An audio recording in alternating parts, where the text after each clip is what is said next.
ఇంకో పెద్ద రైతు కూడా ఇక్కడ మనకు కనిపిస్తున్నాడు. ఆయన పంట పొలం కాడ సాగు చేస్తున్నాడు. ఇక్కడ ఆయన ఏదో అంటే ఈ పొలానికి ఆయన నీళ్లు పారబెడుతున్నట్లు మనకైతే ఈ విజువల్స్లో అయితే కనిపిస్తున్నాడు. ఆయన అడిగి తెలుసుకునే ప్రయత్నం చేద్దాం. అన్న మీ పేరేం పేరే? ప్రేమ్ కుమార్ అండి. ప్రేమ్ కుమార్. ఏం చదువుకున్నారన్న? చదువుకున్నారు? నేను ఎంఎస్సి బీఈడి చదువుకున్నాను. ఎంఎస్సి బీఈడి చదువుకొని ఏందన్న వ్యవసాయం? సరే, ఇప్పుడు నోటిఫికేషన్ వచ్చినాయి. ఆ నోటిఫికేషన్లో ఇప్పుడు ఎగ్జామ్ పెడుతున్నారు కదా. అంటే గత ప్రభుత్వం నుంచి అని అంటున్నావు. ఇప్పుడు మొన్న మేమైతే గత ప్రభుత్వంలో ఫామ్ నింపిందే ఈ ప్రభుత్వం ఎగ్జామ్ రాసినామన్నా. ఇప్పుడు గ్రూప్ 3 కావచ్చు, గ్రూప్ 4 కావచ్చు, అన్ని. ఇప్పుడు గ్రూప్ 2 ఆల్ టికెట్ కూడా వచ్చిందన్న. అవును, వచ్చింది. అంటే గత ప్రభుత్వం చేసింది కదా. మరి ఈ ప్రభుత్వం చేసిన ఘనత ఏంది నిరుద్యోగులకు? అసలు నేనేమనుకుంటున్నా అంటే, ముఖ్యమంత్రి అనే వ్యక్తి పరిపాలన మీద దృష్టి పెట్టకుండా ప్రతిపక్షం మీద పడేయడం ఎందుకు? నీకు అధికారం ఎందుకు ఇచ్చినాం? ప్రజలకు ఏదో చేస్తావని నీకు అధికారం ఇచ్చినాం. నువ్వు ప్రజలకు ఏమైతే చేయాలనుకుంటున్నావు చెయ్యు. నువ్వు అనవసరంగా ఆయన పేరు ఎందుకు ప్రతి మీటింగ్లో మాట్లాడిందే మళ్ళీ మళ్ళీ మాట్లాడడం ఎందుకు? ప్రజా సమస్యలు లేవా? నువ్వు ఇచ్చిన హామీలు ఏం లేవా? రుణమాఫీ డబ్బా కొట్టుకున్నాం మనం బాబు బహిరంగ సభల విజయోత్సవ ర్యాలీ అని చెప్పి అన్ని దేవుళ్ళ మీద ఏమన్నావు? 25,000 కోట్ల 225,000 కోట్ల రూపాయలు రిలీజ్ చేసిన అని చెప్పినావు. మరి ఏ బ్యాంకుకు 2 లక్షల రుణమాఫీ అయినట్టుగా ఏ ఒక్కరికి ఇంతవరకు కనీసం బ్యాంకు తమకు ఎలాంటి గైడెన్స్ రాలేవంటున్నారు. ఎందుకంటే నీ సెల్ఫ్ డబ్బా కొట్టుకోవడానికే ఉన్నావా? పరిపాలనా విధానం మీద దృష్టి అంటే ఇప్పుడు ఫుల్ ప్రెజర్ గా రుణమాఫీ చేసినాము రైతులకి రాష్ట్రంలో అని చెప్పేసి ముఖ్యమంత్రి నేను పక్క కాంగ్రెస్ వాదిని. పక్క కాంగ్రెస్ వాదిని నేనే చెప్తున్నా. నడువుని బ్యాంక్ వెళ్దామండి. ఎందుకు అలా చెప్పుకుంటున్నారు? ప్రజలకు ఎందుకు అలా విధంగా ఇబ్బంది చేస్తున్నారు? 2 లక్షల రుణమాఫీ అన్నావు, బ్యాంక్ వెళ్తే ఈ పాటికి కాలేదు అంటున్నారు. అది మాకు ఎలాంటి గైడెన్స్ రాలేవు అంటున్నారు. పైన మీరు విజయోత్సవ ర్యాలీ ఏంది? రైతుల కోసం రైతులు పండుగ చేసుకోవాలి, రైతులకు రుణమాఫీ అయిపోవాలి. రైతు భరోసా లేదు. రైతు ఇప్పుడు 2 సార్లు 15,000 నీకు రైతు అదే 5,000 ఇచ్చాడు ఉంటే నీకు 15,000 పెంచమని ఎవరు అడిగిండ్రు? ఏ రైతు అడిగిండు? ఏ రైతు ధర్నా చేసిండు? ఇచ్చిన ఉన్న పైసలే నువ్వు ఇవ్వక నువ్వు 15,000 పెంచుతాను నువ్వు. సరే నేను నమ్మి మేము ఇచ్చాం, ఒకసారి అని ఇవ్వలే కదా. 2 టర్మ్. అది ఇప్పుడు ఏమంటే సంక్రాంతి తర్వాత. అప్పటిదాకా రైతు ఏ బ్యాంక్ అప్పు ఇస్తున్నది? పాత ఏ మాఫీ కాలేవు, ఇంకేం అప్పు ఎవరు ఇస్తున్నారు? అయితే నేను ఆ ఎక్స్పీరియన్స్గా చెప్తున్నా. నేను ఇది గత 2 సంవత్సరాల నుంచి చేస్తున్నాం ఉద్యోగాలు లేక. సో ఉద్యోగాలు ఇచ్చినాం. ఎవరు ఉద్యోగాలు ఇచ్చినాం సార్? ఇప్పుడు అవునన్నా, ఇప్పుడు రాహుల్ గాంధీ మాట్లాడింది కదా సెంట్రల్ లైబ్రరీ దగ్గర. అంటే కాంగ్రెస్ పార్టీ రాష్ట్రంలో అధికారంలోకి వస్తే ఏడాదిలో 2 లక్షల ఉద్యోగాలు అన్నాడు అన్న. మరి అయిందా అన్న? ఇప్పుడు ఏడాది అయిపోయింది కదా, మొన్న డిసెంబర్ 7వ తారీఖున. కొత్త నోటిఫికేషన్ అయితే ఒక్కటి లేదు. పాత నోటిఫికేషన్లే ఫిల్అప్ చేస్తున్నావు. నువ్వు కొత్త నోటిఫికేషన్ వేసి దాన్ని ఫిల్అప్ చేసింది ఒక్కటి లేదు నాకు తెలిసి. మీకేమన్నా తెలుసేమో? లేదన్న, మీరు బాగా చదువుకున్నారు, మీరు కూడా మీకు తెలుసు కదా. ఇప్పుడు ఎంఎస్సి బీఈడి అంటే ప్రత్యేకంగా ఇంకోటి ప్రత్యేకంగా కళ్యాణ లక్ష్మి అన్నావు, రైతు అది ఏమంటావు, రైతు పింఛన్ అన్నావు, 6,000 పింఛన్ అన్నావు, వికలాంగులకు 4,000 పింఛన్ అని వృద్ధులకు అన్నావు. కొత్త పింఛన్ ఈ పాటికి ఫిల్అప్ లేదు. భర్తలు చచ్చిపోయిన వాళ్ళు ఎంతమంది ఉన్నారు, వాళ్ళకి వితంతు పింఛన్ లేవు. ఓల్డ్ ఏజ్ అయిన వాళ్ళు అంటే ఓల్డ్ ఏజ్ అప్పటోళ్ళే ఇంకా 5 ఏళ్ళ నుంచి ఓల్డ్ ఏజ్ కాదా, వాళ్ళకి కొత్త ఓల్డ్ ఏజ్ పెన్షన్స్ లేవా? నిరుద్యోగ వృత్తి మేము అడిగామా మాకు కావాలని? నువ్వే కదా ఇస్తా అని చెప్పింది, మేనిఫెస్టోలో ఇస్తా అని చెప్పింది కదా. అంటే నేను విమర్శిస్తున్నాను కాదు, వాస్తవాలు మాట్లాడుతున్నావన్నా. ఎందుకు ఇలా చేస్తున్నారు? చేసేదేదో ప్రజా పరిపాలన. అసెంబ్లీలో ప్రజా సమస్యల మీద పెట్టుకోండి. అన్నికి అధికారం ఇచ్చినాము, వాళ్ళని ప్లాన్ నువ్వు చేసుకుండా పోనీ. ఇప్పుడు గురుకులాలలో విద్యార్థులు ఫుడ్ పాయిజన్ అంటున్నావు. ఫుడ్ పాయిజన్ ఎందుకు అవుతున్నది? ఇదేదో కుట్ర అంటున్నావు. ప్రభుత్వం ఉండగా వేరే కుట్ర చేస్తున్నది, ప్రభుత్వం విఫలమైనట్టే కదా. కుట్ర జరుగుతున్నది అంటే మీరేం చేస్తున్నది? మీ ఇంటెలిజెన్స్ రిపోర్ట్ ఏం చేస్తున్నది? మీ అధికారులు ఏం చేస్తున్నారు? అన్న మినిమం ఇప్పుడు గురుకుల దాదాపుగా మీరు గురుకుల స్టూడెంట్, మీరు గురుకుల స్టూడెంట్ అని చెప్తున్నారు కదా అన్న. మీరు ఉన్నప్పుడు గురుకుల పాఠశాలలు ఏ విధంగా ఉండే? ఈ 1 year కాలంలో అంటే రేవంత్ రెడ్డి సర్కారు పాలనలో ఏ విధంగా మళ్ళా ఇప్పుడు దాదాపుగా ఇప్పటికి 1 yearలోనే 40 మంది విద్యార్థులు చనిపోయారు అన్న గురుకుల ఫుడ్ పాయిజన్ అయ్యి. అయితే మొన్న చూసిన దీని మీద ఏమంటున్నారు? ఇదేదో కుట్ర జరిగిందని మొన్న సీతక్క చెప్తున్నారు. కుట్ర జరుగుతుందని మీరు అనుకున్నారు. కుట్ర జరగకముందు మీ ఇంటెలిజెన్స్ పనిచేస్తలేదా? సరే పిల్లలు అంటే మీరు కుట్ర జరిగిందని మీరు అసెంబ్లీలో కొట్లాడితే మా పిల్లలు చనిపోవాలా?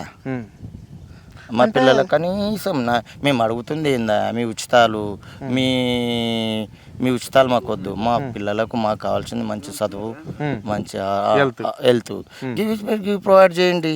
మీకు ఎవరు అడుగుతున్నారు? ఇవి ప్రొవైడ్ చేయండి, పిల్లలకు చదువు, నాణ్యమైన చదువు. ఆ టీచర్లు వస్తున్నారు, కూర్చుంటున్నారు, పోతున్నారు. కనీసం వాళ్ళు ఏమైనా చెప్తున్నారా అని అంటే లేదు, నడవండి పోదామండి గవర్నమెంట్ స్కూళ్ళలో పోదామండి, కూర్చుందామండి ఒకరోజు. నేను అడుగుతున్నా, గవర్నమెంట్కి నేను అడుగుతున్నా, కూర్చుందాం దండి. అంటే ఇదంతా దీని వెంట వేరే వాళ్ళు ఉండి కక్ష కట్టి చేస్తున్నారు అంటే ప్రతిపక్షం వాళ్ళు కక్ష కట్టి చేస్తున్నారని మీరు అనుకుంటున్నాం. సరే, అధికారం మీ చేతిలో ఉంది, కక్ష కట్టి చేస్తున్నారు అన్నప్పుడు ఆ కక్ష ఎవరైతే కుట్ర పూర్తి చేస్తున్నారో ఇంటెలిజెన్స్ మీకు రిపోర్ట్ ఇస్తుంది కదా, ఇంటెలిజెన్స్ పనిచేస్తలేదా? అంటే రేపు ఏం జరుగుతుందో ముందే ఇంటెలిజెన్స్ వస్తుంది కదా, మరి ఇంటెలిజెన్స్ రిపోర్ట్ మీకు ఆఫీసర్ మీకు పనిచేస్తలేరా? కక్ష కట్టినప్పుడు అది కార్యరూపం దాల్చకముందే మీరు దాన్ని డిస్మిస్ చేయొచ్చు కదా. ఏందన్నా ఈ రాష్ట్రంలో అంతా అరెస్టుల పర్వతము ముందుకు పోతుంది, ఇంతగానో అరెస్ట్ గత ప్రభుత్వంలో ఎప్పుడన్నా చూసిరా అన్న మీరు? లేదు. ఎందుకన్నా అరెస్ట్ చేయడం అవసరం? అర్థమవుతుంది, ప్రజా పరిపాలన అంటున్నాము. మేము అడిగిన ఏంది అప్ప, మేము అడిగిన ఏంటి? రైతులకు గిట్టుబాటు ధర ఇస్తాను. ఏ గిట్టుబాటు ధర ఉన్నది చెప్పండి మీరే. అంటే ఇప్పుడు ఈ మధ్య ఒక సినిమా రిలీజ్ అయింది, పుష్ప. 300 కోట్లు పెట్టి సినిమా బడ్జెట్ ఖర్చు అయినందుకు ఒక టికెట్ 1500, 300 పెంచుకో, నీకు ఆయనకు అధికారం ఇస్తావు. 6 కాలం కష్టపడి మా రైతులు కష్టపడే ఈ పంటకు మాత్రం గిట్టుబాటు ధర పెట్టి కలుపుకోవడానికి మాకు అధికారం ఉండదా? అంటే మా రైతు సంఘాలు పనిచేయ అన్న. ఇప్పుడు మంత్రి అంటున్నాడు, వ్యవసాయ శాఖ మంత్రి తుమ్మల నాగేశ్వరరావు అంటే, సో ఇప్పుడు రైతు బంధు పైసలు అడుగుతలేరట ఈ రాష్ట్రంలో, వినండి. సో బోనస్ పైసలు అడుగుతారట, ఇది నిజమేనా? బోనస్ దేనికి? బోనస్ వరకు ఇస్తాను, ప్రతి పంటకు బోనస్ కాదు. రైతు భరోసా అడుగుతలేరు అంటే ప్రజాక్షేత్రంలోకి రండి. మీరు అసెంబ్లీ కూర్చొని కాదు మాట్లాడేది, ప్రజాక్షేత్రంలోకి వస్తే రైతు భరోసా అడుగుతున్నారా, రైతు బీమా అడుగుతున్నారా, రైతు రుణమాఫీ అడుగుతున్నారా, రైతు సమస్యలు ఏంటి తెలుస్తుంది. అంటే రైతు బీమా అనే పథకం కూడా ఇప్పుడు ఇంప్లిమెంట్ ఉందా అన్న? ఇంతవరకు అయితే చనిపోయిన రైతులకు నాకు తెలిసి అంతకుముందు అయితే 5 లక్షలు వచ్చినాయి. సో ఆయన ఏం చేసిండు నిజానికి? ఆయన కేసీఆర్. సో చనిపోయిన వ్యక్తికి రైతు బీమా ఇచ్చినప్పుడు 5 లక్షలు ఇచ్చినప్పుడు ఆ కుటుంబం కొంచెం ఎంతో కొంత ఆసరా కలిగింది. నేను రైతు బీమాని తప్పబట్టట్లేదు, రైతు భరోసా తప్పబట్టట్లేదు. ఆయన టైంకు అంటే వర్షాకాలం రైతు బంధు వర్షాకాలం ఇచ్చిండు, రబీకాలం రైతు బంధు రబీకాలం ఇచ్చిండు. ఓకే, నువ్వు సంవత్సరంలో నువ్వు ఏం చేస్తున్నావు? ఏందన్నా మరి కళ్యాణ లక్ష్మి, షాది ముబారక్ 1,00,000 116 రూపాయలు వస్తుంది. నిన్న చెక్కులు పంపించేసిన విలేజ్లో చూస్తే తులం బంగారం తులం బంగారం ఈ పాటికి లేదు, అది త్వరలో అమలు చేస్తారంట. ఇంకెప్పుడన్నా అది వాళ్ళకే తెలవాలి. అంటే 6 గ్యారెంటీలు రాష్ట్ర ప్రభుత్వం 400 హామీలు ఇచ్చి 6 గ్యారెంటీలకు కుదించిందన్న. ఆ 6 గ్యారెంటీలలో ఏ హామీ అమలైంది? ఇప్పుడు ప్రజలు ఎట్లా సుఖ సంతోషాలతో ఉన్నారు? రాష్ట్రం అంతా సుఖ సంతోషాలతో ఉంది, కొంతమంది మాత్రమే ఇట్లా చేస్తున్నారు అని చెప్పేసి అర్థమవుతుంది కదా. ప్రజలు సుఖ సంతోషంగా ఉన్నారా, ప్రజలు ఆ విధంగా ఉన్నారా అనేది మీ మీడియాకి అర్థమవుతుంది కదా. కొంతమంది సోషల్ మీడియా ఇట్లా వైరల్ చేస్తుంది అని ముఖ్యమంత్రి అంటున్నాడు, కావాలనే వీళ్ళు చేస్తున్నారు. అది నిజమేనా? సోషల్ మీడియా కాదు, ప్రజాక్షేత్రం రండి. సోషల్ మీడియానా ప్రజల, లేకపోతే మీరు డబ్బా కొట్టుకుంటున్నారో తెలిసిపోతుంది. ఓకే అన్న, మీరు తెలుసు, మీకు చదువుకున్న వాళ్ళు కదా, తెలంగాణ తల్లి విగ్రహాన్ని మార్చే అవసరం ఇప్పుడు ఈ ప్రభుత్వానికి ఎందుకు వచ్చిందన్న? ఏంటి అది సంకేతం ఏంటి? ఇప్పుడు ఆ బొమ్మ గురించి, ఆ బొమ్మల మార్చడం వల్ల ఏముందో, ఆ బొమ్మ ఖర్చు పెట్టాల్సిన ఆ పబ్లిక్ పైసలు ఏముందో, ఆ బొమ్మ వల్ల ఇప్పుడు అంత పెద్ద ప్రజలకు కొరిగేది ఏమి లేదు. తెలంగాణ తల్లి అని అంటే అప్పుడు తెలంగాణ మూమెంట్ తెలుగు తల్లి, భరతమాత అంటే అలా ఉంటుందని ఎవరన్నా అనుకోలేరు. భరతమాత అంటే మన సాంప్రదాయాలకు, మన కట్టుబాట్లకు అనుగుణంగా అప్పుడు కవులు, కళాకారులు రూపుదిద్దిండ్రు. తెలంగాణ తల్లి అని అన్నప్పుడు నువ్వు విగ్రహాల మీద ఎందుకు దృష్టి పెడుతున్నావు నాకు అర్థమవుతలేదు. ఇప్పుడు రేపు వాళ్ళు ఏమంటారు, వాళ్ళు కూడా తెలంగాణ తల్లిని రూపొందించుకున్నారు, రేపు నీ బొమ్మ కానీ ఇంకో పెద్ద బొమ్మ పెట్టుకుంటారు వాళ్ళు కూడా, తెలంగాణ తల్లి అనమాట. అంటే ప్రజా ధనాన్ని వృధా చేస్తున్నారు ముఖ్యమంత్రి, గవర్నమెంట్, ముఖ్యమంత్రి. ఆ బొమ్మల మీద ఏమన్నంటే అనవసర ఖర్చు పబ్లిసిటీ మీద పెట్టడం కన్నా ప్రజలకి హామీల మీద దృష్టి పెడితే ప్రభుత్వం ఇంకొక 10 ఏళ్ళు వస్తుందని మేము అనుకుంటున్నాం. ఇప్పుడు దాదాపుగా పైగా ఉమ్. సీఎం ఢిల్లీకి పోయిండు ఈరోజు నిన్న కూడా ఢిల్లీకి పోయినట్లే తెలుసు కదా. మరి ఏం చేస్తుండ అన్న ఢిల్లీకి ఇన్నిసార్లు హెలికాప్టర్ ఖర్చు కావచ్చు, లేకుంటే ఆయన పోయే ఖర్చులు ఎట్లా ఉంటాయో తెలుసు కదా ఒక ముఖ్యమంత్రి పోతే. మరి ఏందన్న ఇన్నిసార్లు ఢిల్లీకి పోయి ఏం చేస్తుండే రాష్ట్రానికి, రైతాంగానికి కావచ్చు, ప్రజలకు కావచ్చు, సబ్బండ వర్గాల గురించి ఏం పట్టుకొస్తున్నాడు ఢిల్లీ? ఇప్పుడు మనము ఈ క్వశ్చన్ అడిగినాం అనుకో, ప్రజా సమస్యల మీద అధిష్టానంతో చర్చించడానికి వెళ్తున్నా అంటున్నాడు. మరి అక్కడ ఏం చర్చిస్తున్నాడు, ఏం చేస్తున్నాడు? ఏ ఒక్కనాడు హామీ ఇచ్చింది లేదు, ఏ ఒక్కనాడు హామీ ఇచ్చింది లేదు. సో దీని మీద మీడియా వాళ్ళే ఎక్కువ రైతులకు ఫోకస్ చేసి వాళ్ళ దృష్టికి తీసుకెళ్లే ప్రయత్నం చేస్తారని కోరుకుంటున్నాను. అంటే చివరిగా అన్న, అంటే సీఎం ఒక హోదాలో ఉండి ప్రతిపక్ష నేతలను కావచ్చు, ప్రశ్నించే వాళ్ళని కావచ్చు, ప్రజా సంఘాలలో కావచ్చు, విద్యార్థులను కావచ్చు, ఇష్టానుసారంగా ఆయన మాట తీరు మాట్లాడచ్చా అన్న? పేగులు మెడలు వేసుకుంటాము, కళ్ళు గుడ్లు ఇంకోటి సార్, ఒక లాంగ్వేజ్ మాట్లాడాలనుకుంటే మేము కూడా మాట్లాడవచ్చు. సో మాకు ఒక సీఎంకు తేడా ఉండాలి. సామాన్య రైతు మాట్లాడుతున్నాడు అంటే అవగాహన రైతంగా మాట్లాడుతున్నాడు అనుకోవచ్చు. ఒక యవనస్తుడు మాట్లాడుతున్నాడు అంటే ఆవేశంతో మాట్లాడుతున్నాను. ఒక ప్రముఖమైన స్థానంలో కూర్చోబెట్టినప్పుడు ప్రజలందరూ ప్రతిపక్షపులు ఉంటారు, వాళ్ళకు అధికారం ఇచ్చిండ్రు. అప్పుడు అంతకుముందు తెలంగాణ తెచ్చిరని ఆయన అధికారం ఇచ్చిండ్రు. మీరు వాళ్ళకన్నా ఎక్కువ బాగా చేసి చూపిస్తే, ఆ మాటలు మేము బాగా చేపిస్తే మీకు ఇంకో 10 ఏళ్ళ అవకాశం ఇస్తాం. ఇప్పటికే నాకు తెలిసి సర్పంచ్ ఎలక్షన్లు వస్తుంటే మ్యాక్సిమము మా కాన్స్టిట్యున్సీలో ఒక 10 సర్పంచ్ సీట్లు గెలుస్తారో లేదో అని నేను అనుకుంటున్నాను. అంటే ఎన్ని ఉంటాయన్న మీ కాన్స్టిట్యున్సీలో? మా కాన్స్టిట్యున్సీలో మా మండలాలు 23 విలేజ్లు ఉంటాయి. 23 విలేజ్లు, గ్రామ పంచాయతీలు ఉంటాయి. అంటే టోటల్గా ఎన్ని 5 మండలాలు ఉంటాయి. కోయిరు, జరసంగం, జైరాబాద్, మగుడంపల్లి, నేల్కల్ 5 మండలాలు. అంటే మ్యాక్సిమం ఎంతమంది కాంగ్రెస్ సర్పంచ్లు గెలిచే అవకాశం ఉందన్న ఈ మండలాలలో? అసలు గెలుస్తారా అనే అనుమానం వస్తుంది కాంగ్రెస్ వల్ల. నాకు అనుమానం వస్తుంది.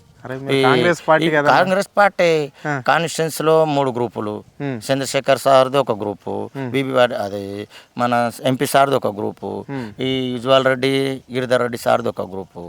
వీళ్ళే గ్రూప్ రాజకీయాలు చేస్తే ఎవరు మీరే గ్రూప్లో పనిచేస్తారనా? మేమే ఆ గ్రూప్లో పనిచేస్తాం. కాంగ్రెస్ అన్నారు కదా, కాంగ్రెస్ అంటే కాన్స్టిట్యున్సీ టికెట్ ఇచ్చింది కాబట్టి ఆయన దగ్గర ఉండాలని మేము ఆయనతో పనిచేయాలనుకుంటున్నాం. కాంగ్రెస్ అన్న Chandrashekar sir. Okay, Chandrashekar sir group మీది ఎమ్మెల్యే సార్ పని అంటే కాదు, ఆయనకు టికెట్ ఇచ్చింది కదా, అసెంబ్లీ ఇన్ఛార్జ్ ఉన్నాడు కదా, ఆయన దగ్గరికి వెళ్ళాలి. ఏందన్నా మరి ముఖ్యమంత్రి వైరల్ లాంగ్వేజ్ ఏంటి అది? అట్లా మాట్లాడితే ఎట్లా ఉంటుంది చెప్పండి.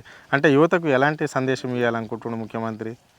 మీరేమి ఇవ్వాలనుకుంటున్నారు ప్రభుత్వానికి? నేను ఒకటే చెప్తున్నా, ఈ అనవసరమైన విషయాలు మాట్లాడడం కన్నా ప్రతి మీటింగ్లో నువ్వు చేస్తున్న కార్యక్రమాలు చేసుకుంటూ పోతే అయిపోతుంది. వాళ్ళు వస్తారు, రారు, చచ్చిపోతారు. వాళ్ళు భయపడి రాకపోవచ్చు. నీ పరిపాలన నువ్వు చేసి పెట్టుకుంటే అయిపోతుంది కదా.